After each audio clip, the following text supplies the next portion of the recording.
Welcome to our YouTube channel KD Classes Anandnagar. Today we will study about Class 7 Chapter 2 Nutrition in Animals. अब हम लोग जानेंगे कि जानवरों में न्यूट्रिशन कैसे होता है.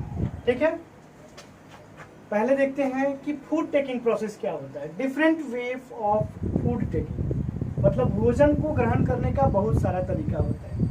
अब किस जीवों में कैसे होता है, जैसे बीज, मधुमक्खी और ह्यूमिंग बर्ड्स, ये क्या करते हैं, नेक्टर जूस को सक कर लेते हैं, सोख लेते हैं. दूसरा है इन्फेंट ऑफ ह्यूमन मतलब मानवों का बच्चा और जानवरों का बच्चा, ये क्या करता है, फीड ऑन मदर्स मिल्क मतलब अपनी माँ के दूध को भोजन के रूप में ग्रहण करता है.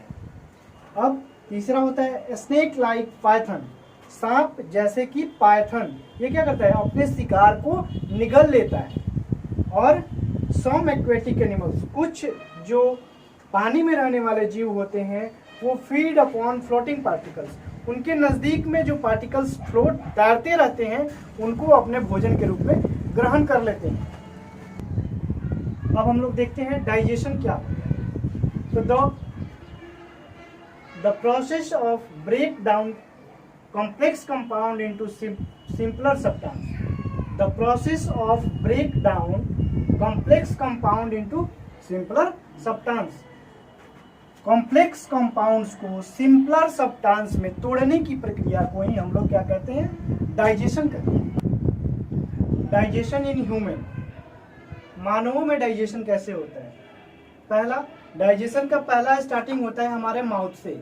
माउथ में क्या होता है, सबसे पहले माउथ कैविटी या बकल कैविटी.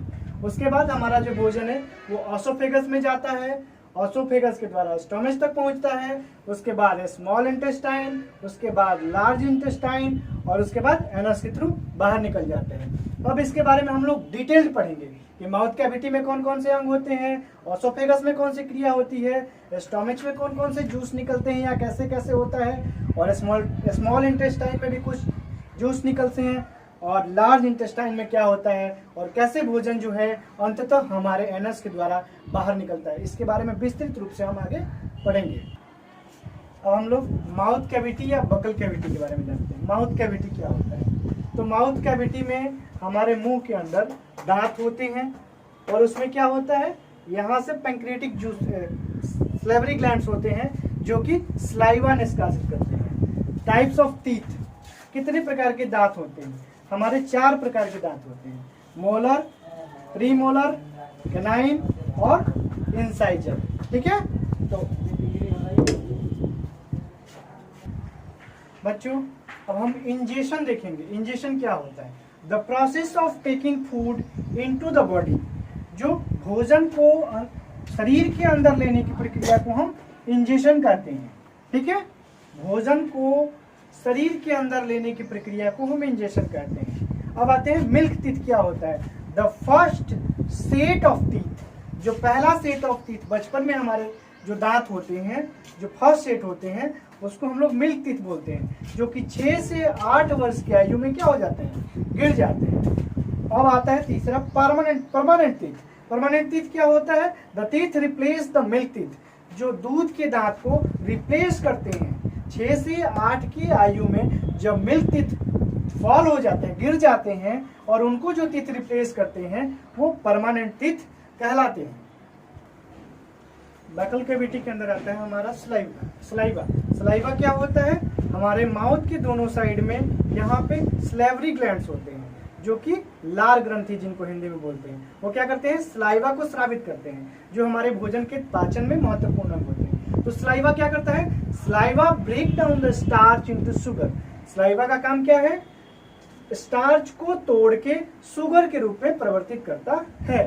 अब हमारा आता है, जब भोजन यहाँ से नीचे आता है तो ऑसोफेगस के थ्रू नीचे जाता है. जैसे a pipe whose pass the food from mouth to stomach, मतलब एक नली होता है जो हमारे भोजन को हमारे मुंह से हमारे पेट तक, स्टोमच तक पहुंचाता है, और it's also called food pipe. इसको हम लोग फूड पाइप भी कहते हैं. The stomach is a thick J-shaped walled bag. स्टोमेच क्या होता है? एक पतला जे आकार का एक वाल बैग, दीवाल नुमा आकार का एक बैग होता है। अब आते हैं इसका काम क्या होता है। It receives food through food pipe. ये क्या करता है? भोजन को ग्रहण करता है किसके थ्रू? फूड पाइप के through. And rest 2 or 3 hours and then send to small intestine. ये यहाँ 2 से 3 घंटे तक हमारा जो भोजन है वो आराम करता है, तब वो भोजन हमारे छोटी आंत में पहुंचता है।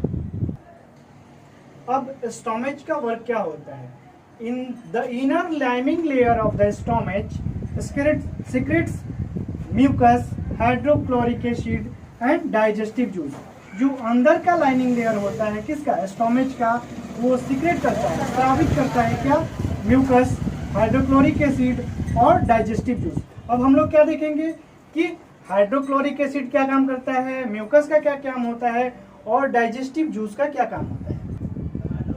देखते हैं म्यूकस का क्या काम होता है। म्यूकस क्या करता है? Protect the lining layer of stomach. Stomach के जो बाहर का लेयर होता है, अंदर के जो लेयर होते हैं, उनको क्या करता है?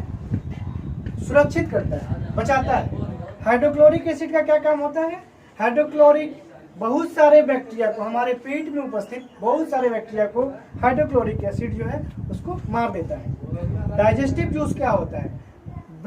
डाइजेस्टिव जूस का काम क्या होता है? Break down the proteins into simpler substance. Proteins को सिंपलर सब्सटेंस में तोड़ने का काम जो है वो डाइजेस्टिव जूस करता है। म्यूकस जो है, अगर हाइड्रोक्लोरिक एसिड के द्वारा, लोग कहते हैं कि एसिड डालने के बाद कोई भी चीज जल जाता है, लेकिन म्यूकस के कारण ही हमारा जो जो पाइप है वो जल नहीं पाता है और आसानी से अच्छे दिनों तक रहता है। द स्मॉल इंटेस्टाइन, छोटी आंत। This is highly coiled 7.5 metre long digestive parts. ये क्या है? बहुत ज्यादा क्वाइल के रूप में घुमा हुआ 7.5 मीटर लंबा ये हमारा डाइजेस्टिव पार्ट्स होता है। ये क्या करता है? It receives secretion from the liver और पेंक्रियाज। लीवर और पेंक्रियाज के द्वारा जो सिक्रेट्स होते हैं, जो स्रावित होते हैं, उनको रिसीव करता है। और उसके अलावा besides its walls also secrete juice. इसके वाल भी क्या करते हैं? कुछ जूस को सीक्रेट करते हैं, जैसे कि बाइल जूस। बाइल जूस क्या होता है? Stored in gall bladder. Bile juice जो है वो गॉल ब्लैडर में स्टोर होता है और इसका इस्तेमाल use to digestion of fats, fat के डाइजेशन के लिए किया जाता है।